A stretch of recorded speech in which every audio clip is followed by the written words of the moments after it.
İngiliz ve Fransız donanmaları, Boğazların bekçiliğini yapan hasta adamı ortadan kaldırmak, Anadolu'nun zengin topraklarını ele geçirmek için kuvvetli bir donanma ile Çanakkale Boğazı'na geliyorlar.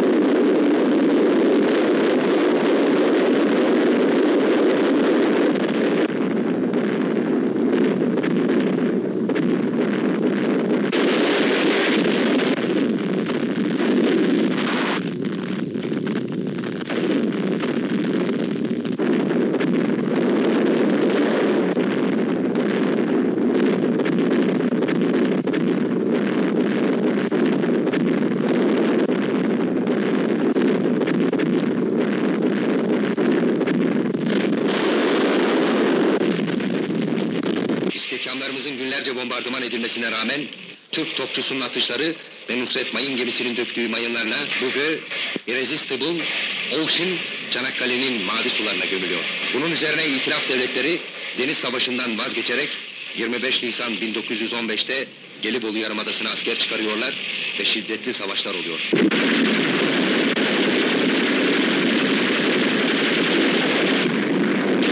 Bu savaşlarda 19. Fırka Kumandanı Kaymakam Mustafa Kemal Bey, şahsi gayret ve inisiyatifiyle hareket ederek Gelibolu'nun ve dolayısıyla Çanakkale'nin mukadderatına hakim oluyor.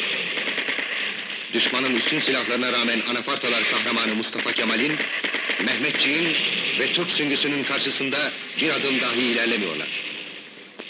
Ve Çanakkale, İtilaf dümenlerinin mezarı oluyor. Bu muharebelerin en kritik anını, düşmanlarının kaderin adamı dedikleri Mustafa Kemal'den dinleyelim.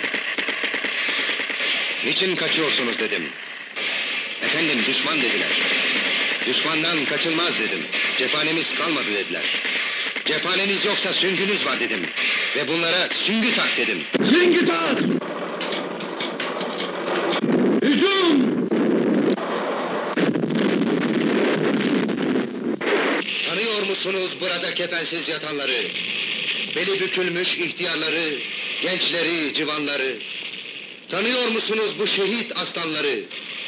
Çanakkale geçilmez diye kükreyenleri. Tapın onlara. Onlar tarih yaratanlardır. Yüze karşı birle çarpışıp vatan kurtaranlardır. Ey şehit oğlu Gazi! Sakın hor bakma bu kimseye. Orada yatan şehit atandır. Çiğnetme kimseye. Vurulup tertemiz alnından uzanmış yatıyor. Bir hilal uğruna ya Rab, ne güneşler batıyor. Ey bu topraklar için toprağa düşmüş asker. Gökten ecdat inerek öpse o kanlı değer. Ne büyüksün ki kanın kurtarıyor tevhidi. Bedrin arslanları ancak bu kadar şanlıydı. Sana dar gelmeyecek makberi kimler kassın? Gömelim, gel seni tarihe desem, sığmazsın. Düşman Çanakkale'den geçemeyeceğini anlayarak, zaferi Türk ordusuna bırakıyor ve Ocak 1916'da çekiliyor. Fakat bu sırada müttefikimiz olan Almanlar, Batı cephesine gelen Amerikan orduları karşısında bozulup geri çekilmeye başladılar.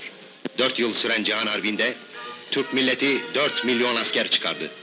Ve bunlardan yüz binlercesi şehadet mertebesine erişti. Tam 10 cephede çarpışan Türk orduları artık yorulmuş, cephanesi tükenmiş, insan kaynakları erimiş, gıda maddeleri bitmiş, mahv ve perişan olarak 1. Cihan Harbi'ni kaybetmişti. Yıldırım Orduları Grup Kumandanı Mustafa Kemal, güneyde takriben bugünkü hududumuza uyan bir hattı muhafaza etmiş ve yeni Türk Devleti'nin milli hududunu daha o zaman Türk süngüleriyle fiilen tespit etmişti.